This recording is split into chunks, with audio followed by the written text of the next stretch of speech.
معزز ناظرین السلام علیکم۔ بنی اسرائیل میں ایک برسیسا نامی راہب تھا۔ عبادت اور زہد میں اس کا کوئی ثانی نہیں تھا۔ اس کا لوگوں کے ساتھ بہت ہی کم ملنا جلنا تھا۔ ایک دن شیطان نے اس کو گمراہ کرنے کا ارادہ کیا تو مومن صورت بنا کر اس کے عبادت خانے کی کھڑکی کے سامنے نماز شروع کر دی۔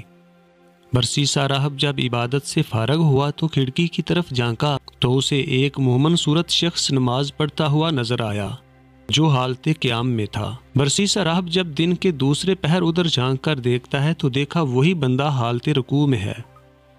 پچھلے پہر جھانکا تو وہ حالت سجود میں تھا، یعنی وہ بندہ بہت لمبی نماز پڑھ رہا تھا، اور پھر یہ سلسلہ چلتا رہا۔ اچانک ایک دن بارش شروع ہوئی تو برسیسا راہب نے اس مومن شخص کو اندر بلا لیا اور شیطان جو مومن بندے کے روپ میں تھا برسیسا راہب کے پاس رہنے لگا۔ برسیسا اس کی لمبی عبادت سے بہت متاثر ہوا۔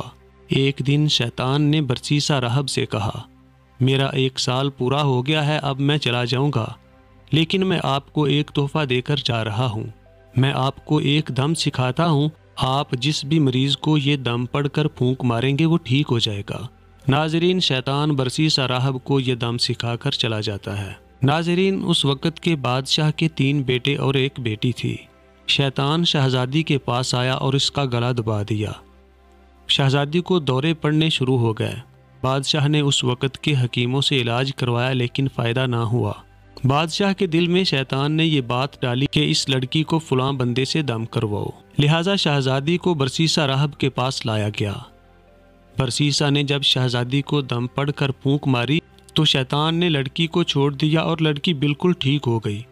بادشاہ کے ذہن میں یہ خیال آیا کہ اس راہب کے دم میں واقعی اثر ہے، میری بچی شفا یاب ہو گئی ہے۔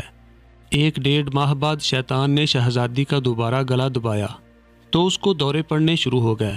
برسیسا نے دوبارہ دم کیا تو وہ ٹھیک ہو گئی۔ اب بادشاہ کا اعتقاد پختہ ہو گیا۔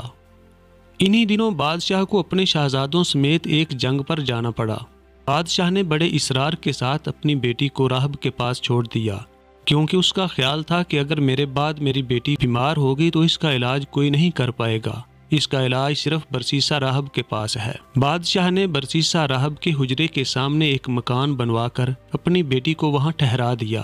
برسیسا راہب ہر روز کھانا پکاتا اور اس کھانے کو اپنے دروازے کے باہر رکھ دیتا، جہاں سے وہ لڑکی کھانا لے کر چلی جاتی۔ کچھ دنوں بعد شیطان نے برسیسا کے ذہن میں خیال ڈالا کہ جوان لڑکی ہے، وہاں سے چل کر آتی ہے، تم کھانا اس کے دروازے تک رکھ آیا کرو۔ تو اب برسیسا راہب کھانا لے کر جاتا، لڑکی کا دروازہ کھٹکھٹاتا، کھانا اس کے دروازے کے سامنے رکھ کر واپس آ جاتا۔ اب شیطان نے برسیسا کے ذہن میں یہ خیال ڈالا کہ جوان لڑکی ہے، اکیلی رہتی ہے، کھانا اندر دے آیا کرو، تھوڑی دیر گپ شپ لگا لیا کرو تاکہ لڑکی کی دلجوئی ہو جائے۔ اب برسیسا لڑکی کے پاس بیٹھا گھنٹوں باتیں کرتا رہتا۔ ناظرین، تنہائی میں شیطان کا وار سخت ہوتا ہے۔ برسیسا راہب سے گناہ ہو گیا اور پھر یہ گناہ ہوتا چلا گیا، یہاں تک کہ اس لڑکی نے بچہ جنم دیا۔ جب بچہ پیدا ہوا تو برسیسا راہب نے سوچا کہ میری رسوائی ہوگی، اس نے بچے کو قتل کر دیا۔ بچے کے مرنے پر لڑکی نے واویلا کیا تو برسیسا راہب نے شہزادی کو بھی مار کر وہیں دفن کر دیا۔ کوئی 18 ماہ بعد بادشاہ شہزادے واپس آئے تو برسیسا نے رو کر کہا کہ تمہاری بچی تو فوت ہو گئی تھی۔ انہوں نے صبر کر لیا۔